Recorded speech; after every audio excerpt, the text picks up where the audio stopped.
Hi friends, welcome to Hardik channel. இன்றைக்கி நம்ம பார்க்க போகிறது ஒரு எம்மியான தக்காளி சட்னி.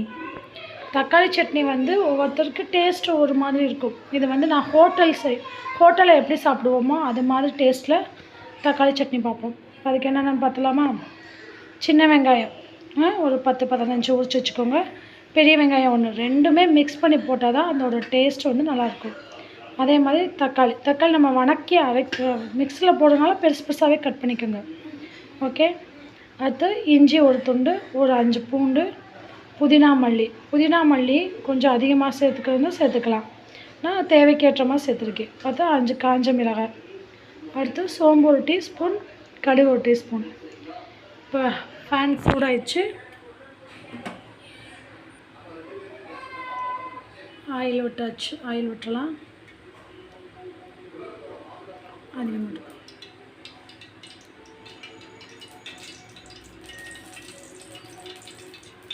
விட்டாச்சு. ஆயில் ஹீட் ஆகுமே, கடுகு பொரியட்டும்.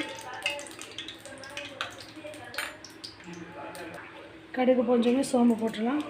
சோம்பு வந்து கருகிடக்கூடாது, அப்படியே அதிலே ஆனியன் தான் பெரிய வெங்காயம் சின்ன வெங்காயம் இது எல்லாத்தையும் முதல் வணக்கிடணும். நல்லா எண்ணெயிலே வணக்கிட்டு இருக்கும்போது நம்ம எடுத்து வச்சுருக்க புதினா, காஞ்ச மிளகாய், இஞ்சி, பூண்டு இது எல்லாமே வணக்கிடலாம். இது நல்லா வணங்கின பிறகு அப்புறம் தக்காளி போட்டு வணக்கலாம். சரியா? இதெல்லாம் நல்லா வணக்கிடலாம். வணங்கட்டும். கொஞ்சம் கலர் சேஞ்ச் ஆகாமல் இதில் தக்காளியை போட்டு வணக்கலாம்.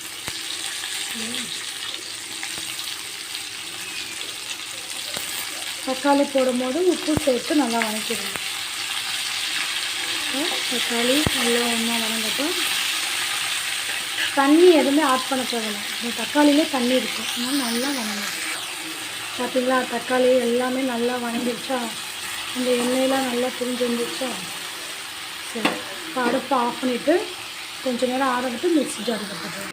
பாருங்கள், ஹீட் ஆறிச்சு. மிக்ஸி ஜாரில் ட்ரான்ஸ்ஃபர் பண்ணிவிட்டு உப்பு லைட்டாக சேர்த்துருங்க. தண்ணி ஆட் பண்ணவே தேவையில்லை. இப்போ மிக்ஸி அரைச்சிடலாம். பாருங்கள், அரைச்சாச்சு. தக்காளி சட்னி பார்த்திங்களா, கலர் பார்த்திங்களா, எம்மியாக இருக்க. இப்போ இதை மறுபடியும் வந்து நம்ம பேனில் போட்டு ஹீட் பண்ணிடலாம். பேனில் போட்டு கொஞ்சம் நேரம் ஹீட் பண்ணணும். இப்போ வேணால் லைட்டாக இந்த ஜாடியில் இருக்கிறதுக்கு வந்து லைட்டாக வாட்டர் சேர்த்து மிக்ஸ் பண்ணி அதில் ஹீட் பண்ணிடுங்க. பாருங்கள், மறுபடியும் ஹீட் பண்ணிட்டோம். எப்படி இருக்குது பார்த்திங்கன்னா, தக்காளி சட்னி ரெடி. இதை பவுலில் ட்ரான்ஸ்ஃபர் பண்ணிடலாம். நல்லா ஹோட்டலில் செய்கிற மாதிரி இருக்கும். டேஸ்ட்டும் உங்களுக்கு அப்படியே இருக்கும். பாருங்கள், பவுலில் ட்ரான்ஸ்ஃபர் பண்ணிவிட்டு பார்க்கவே கலர்ஃபுல்லாக எம்மியாக இருக்கா. சூப்பரான தக்காளி சட்னி ரெடி. தோசை, இட்லி, சாப்பாட்லேயும் இதை சாப்பிடலாம். நல்லாயிருக்கும், ஹெல்த்தியாகவும் இருக்கும். நம்ம வந்து பூண்டு இஞ்சி சேர்த்துருக்கனால எல்லாமே நல்லாயிருக்கும். சரி, தேங்க்யூ ஃப்ரெண்ட்ஸ் வாட்சிங். உங்களுக்கு பிடிச்சிருந்தால் லைக் பண்ணுங்கள், சப்ஸ்கிரைப் பண்ணுங்கள், ஷேர் பண்ணுங்கள். தேங்க்யூ.